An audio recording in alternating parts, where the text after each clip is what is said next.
We're here with Kenny Dool, who last night was involved with an issue with the RCMP. We clearly understand the RCMP are not listening to the Commissioner of the RCMP and subsequently are declared under a failed command. Kenny, can you in your own words tell us what went on last night and what happened to you with the police?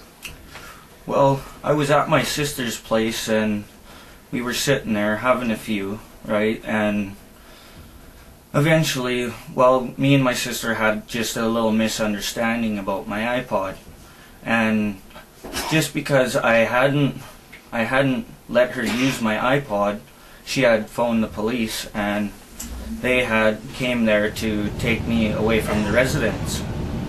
And in that case, when the cops came in, there was three constables there, and at the time I was gathering up my clothes so I can leave, and as they were escorting me, and before they had escorted me out, I was still laying, before they came, I was still laying on the couch, and as I began to gather my stuff, I had got 2 tasers put on me, and there was one on my leg, on my right leg, and there was another on my right arm.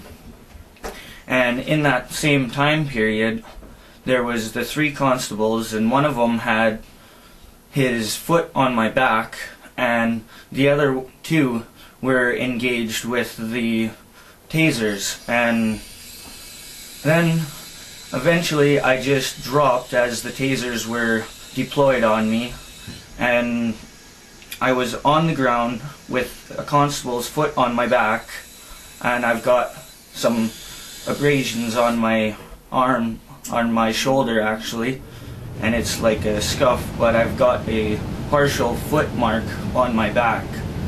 And from what I believe, it should not have happened that way. They could have plainly just came in and escorted me out as I was being compliant, but they say I was resisting arrest as I was putting on my backpack to go with them. That is when the tasers were deployed on me, on my leg and my arm, and then the third cop had his foot on my back.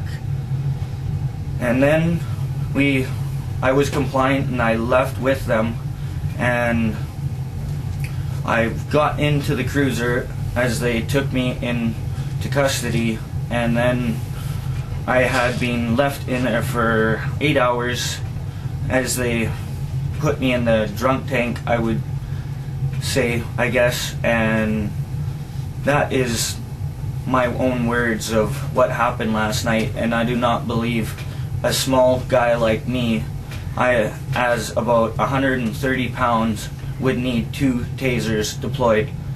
Even 1 taser should not even be deployed, let alone 2, and a 3rd cop with a foot on my back.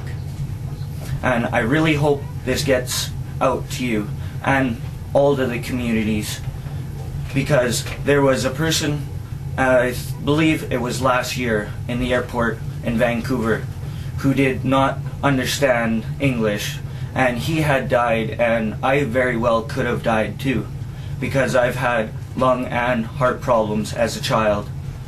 And I am very happy that I'm still alive and still able to say this